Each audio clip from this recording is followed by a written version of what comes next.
Welcome yours. ಮಾನವನ ಜೊಲ್ಲನ್ನು ಲಾಲಾರಸ ಅಂತಲೂ ಕೂಡ ಕರೀತಾರೆ. ಒಬ್ಬ ಮನುಷ್ಯನ ಇಡೀ ಜೀವಿತಾವಧಿಯಲ್ಲಿ 25,000 ಲೀಟರ್ನಷ್ಟು ಲಾಲಾರಸ ಉತ್ಪಾದನೆಯಾಗುತ್ತೆ. ಅಂದರೆ ಇದೆಷ್ಟು ಅಂತಂದರೆ, ನಾವು ಟ್ಯಾಂಕರ್ ಲಾರಿಗಳನ್ನ ನೋಡಿರ್ತೀವಿ.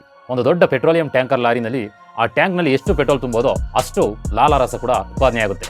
ಇನ್ನೂ ಸಿಂಪಲ್ ಆಗಿ ಹೇಳಬೇಕು ಅಂತಂದರೆ, ನಿಮಗೆ 2 ದೊಡ್ಡ ಸ್ವಿಮ್ಮಿಂಗ್ ಪೂಲ್ನ ತುಂಬಿಸ್ಬೋದು, ಅಷ್ಟು ಲಾಲಾರಸ ಉತ್ಪಾದನೆಯಾಗುತ್ತೆ. ಒಂದು ದಿನಕ್ಕೆ 1 ಲೀಟರ್ನಿಂದ 2 ಲೀಟರ್ನಷ್ಟು ಲಾಲಾರಸ ಉತ್ಪಾದನೆಯಾಗುತ್ತೆ. ರಾತ್ರಿ ಸಮಯದಲ್ಲಿ ಲಾಲಾರಸದ ಉತ್ಪಾದನೆ ತುಂಬ ಕಡಿಮೆ ಇರುತ್ತೆ. ಬೆಳಗಿನ ಸಮಯದಲ್ಲಿ ಮಾತ್ರ ಇದು ಹೆಚ್ಚಾಗಿ ಉತ್ಪಾದನೆಯಾಗುವಂಥದ್ದು. ಈ ಲಾಲಾರಸವು 99.5% ನೀರಿನಿಂದಾಗಿರುತ್ತೆ. ಇನ್ನು ಉಳಿದ 0.5% ಮಾತ್ರ ಎಲೆಕ್ಟ್ರೋಲೈಟ್ಗಳು, ಕಿಣ್ವಗಳು ಮತ್ತು ಬ್ಯಾಕ್ಟೀರಿಯಾ ವಿರೋಧಿ ಅಂಶಗಳನ್ನ ಹೊಂದಿರ್ತವೆ. ಜೀರ್ಣಾಂಗದ ಪ್ರಕ್ರಿಯೆ ಶುರುವಾಗೋದೇ ಈ ಲಾಲಾರಸದಿಂದ. ನಾವು ಸೇವನೆ ಮಾಡುವಂಥ ಆಹಾರದ ರುಚಿ ನಮಗೆ ಗೊತ್ತಾಗಬೇಕು ಅಂತಂದರೆ ಅದಕ್ಕೆ ಸಹಕಾರಿಯಾಗಿರುವಂಥದ್ದು ಈ ಲಾಲಾರಸನೂ ಕೂಡ ಒಂದು.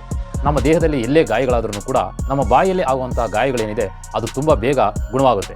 ಕಾರಣ ಈ ಲಾಲಾರಸದಲ್ಲಿ ರೋಗ ನಿರೋಧಕ ಶಕ್ತಿನೂ ಕೂಡ ಹೆಚ್ಚಾಗಿರುತ್ತೆ. ಒಂದು ರೀತಿಯಲ್ಲಿ ಔಷಧಿ ರೀತಿಯಲ್ಲಿ ವರ್ಕ್ ಮಾಡುತ್ತೆ. ಹಲ್ಲು ಮತ್ತು ಒಸಡುಗಳನ್ನ ಕಾಪಾಡಲಿಕ್ಕೆ ಇರುವಂಥ ರಕ್ಷಕ ಅಂತ ಕೂಡ ನಾವು ಕರಿಬಹುದು. ಬ್ಯಾಕ್ಟೀರಿಯಾಗಳು ಉತ್ಪಾದಿಸುವಂಥ ಆಮ್ಲಗಳನ್ನು ಕೂಡ ಇದು ತಟಸ್ಥಗೊಳಿಸುತ್ತದೆ. ನಿಮ್ಮ ಬಾಯಲ್ಲಿನ ಲಾಲಾರಸವೇ ನಿಮ್ಮ ಸಂಪೂರ್ಣ ಆನುವಂಶಿಕ ನೀಲನಕ್ಷೆಯಾಗಿದೆ. ಆದ್ದರಿಂದಲೇ DNA ಪರೀಕ್ಷೆ ಮಾಡಲಿಕ್ಕೆ ಈ ಲಾಲಾರಸನೂ ಕೂಡ ಬಳಸ್ತಾರೆ. ಧನ್ಯವಾದಗಳು ಸ್ನೇಹಿತರೆ. ಮಾಹಿತಿ ಇಷ್ಟವಾದಲ್ಲಿ ಇದೇ ರೀತಿಯಾದಂತಹ ಆಸಕ್ತಿದಾಯಕವಾದಂತಹ ಮಾಹಿತಿಗಳು ನಿಮಗೆ ಸಿಗಬೇಕು ಅಂತಂದರೆ ನಮ್ಮ ಚಾನಲ್ನ ಸಬ್ಸ್ಕ್ರೈಬ್ ಮಾಡಿ, ಬೆಲ್ ಬಟನ್ನ ಕ್ಲಿಕ್ ಮಾಡಿ. ಆವಾಗ ನಾವು ಹಾಕುವಂಥ ಪ್ರತಿಯೊಂದು ವಿಡಿಯೋದ ನೋಟಿಫಿಕೇಶನ್ ಕೂಡ ನಿಮ್ಮ ಮೊಬೈಲ್ಗೆ ತಲುಪುತ್ತೆ. ಧನ್ಯವಾದಗಳು.